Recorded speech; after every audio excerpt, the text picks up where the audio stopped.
പുറമേക്ക് നല്ല മൊരിഞ്ഞതും ഉള്ളിലേക്ക് നല്ല സോഫ്റ്റും ആയിട്ടുള്ള ഒരു അടിപൊളി പൊരിച്ചപ്പത്തിൻ്റെ റെസിപ്പി ആട്ടോ ഇന്ന് കാണിക്കാൻ പോണത്. ആദ്യം നമുക്ക് അതിലേക്ക് വേണ്ടിയിട്ടുള്ള തേങ്ങയൊക്കെ ഒന്ന് ചതച്ചെടുക്കണം. 3/4 കപ്പ് തേങ്ങ, 1 ടീസ്പൂൺ ചെറിയ ജീരകം, 5 ചെറിയുള്ളിയും ചേർത്തിട്ട് ഇതുപോലെ മിക്സിയുടെ ചെറിയ ജാറിലിട്ട് ഒന്ന് ചതച്ചെടുക്കുക. ഇനി ഒരു 2.5 കപ്പ് വെള്ളം വെച്ചിട്ടുണ്ട്. അത് തിളച്ച് വരുമ്പോൾ അതിലേക്ക് ഉപ്പ് ചേർത്ത് കൊടുക്കുക. പിന്നെ ഞാൻ പുട്ടുപൊടി വെച്ചിട്ടാട്ടോ ഈ ഒരു പൊരിച്ചപ്പത്തിരി റെഡിയാക്കി എടുക്കുന്നത്. 1 കപ്പ് പുട്ടുപൊടിയിലേക്ക് 2.5 കപ്പ് വെള്ളാട്ടോ ഞാൻ എടുത്തിട്ടുണ്ടായിരുന്നത്. അതിലേക്ക് കറക്റ്റാണ്. അപ്പോൾ അത് ആ ചൂടോട് കൂടെ തന്നെ കുഴച്ചെടുക്കണം. അതിലേക്ക് ചതച്ചെടുത്തിട്ടുള്ള തേങ്ങയും 1 ടീസ്പൂൺ എള്ളും ചേർത്തിട്ട് നല്ല സോഫ്റ്റായിട്ടൊന്ന് കുഴച്ചെടുക്കുക. എന്നിട്ട് അതിൽ നിന്ന് ഒരു ചെറിയ ബോൾ എടുത്തിട്ട് ഇതുപോലെ ഞാനൊന്ന് എണ്ണ തടവിയിട്ടുള്ള ഒരു തട്ടിൽ ഇങ്ങനെ പരത്തി എടുക്കുന്നുണ്ട്.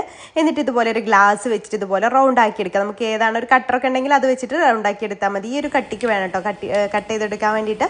എന്നിട്ട് നന്നായിട്ട് ചൂടായ എണ്ണയിലേക്ക് ഇട്ടിട്ട് നമുക്കിത് ഫ്രൈ ചെയ്തിട്ട് എടുക്കാം. ചൂടായ ശേഷം മീഡിയം ഫ്ലെയിമിൽ ഇട്ട് കൊടുക്കുക. ലോ ഫ്ലെയിമിൽ ഇടണ്ട, ഒരു മീഡിയം ഫ്ലെയിമിൽ ഇട്ടിട്ട് നമുക്കിത് ഓരോന്നായിട്ട് ഇങ്ങനെ ചുട്ടെടുക്കാം. പെട്ടെന്ന് തന്നെ ഉണ്ടാക്കിയെടുക്കാൻ പറ്റും കേട്ടോ. ഇതുപോലെ ഒരു പുട്ടുപൊടി ഉണ്ടെന്നുണ്ടെങ്കിൽ സാധാരണ അരിപ്പൊടി വെച്ചിട്ടൊക്കെയല്ലേ ഉണ്ടാക്കിയെടുക്കാറ്. അപ്പോൾ പുട്ടിപ്പൊടി വെച്ചിട്ട് നമുക്ക് അടിപൊളിയായിട്ട് തന്നെ ഉണ്ടാക്കിയെടുക്കാൻ പറ്റും കേട്ടോ. ഇഷ്ടമായാൽ ലൈക്ക് ചെയ്യണേ.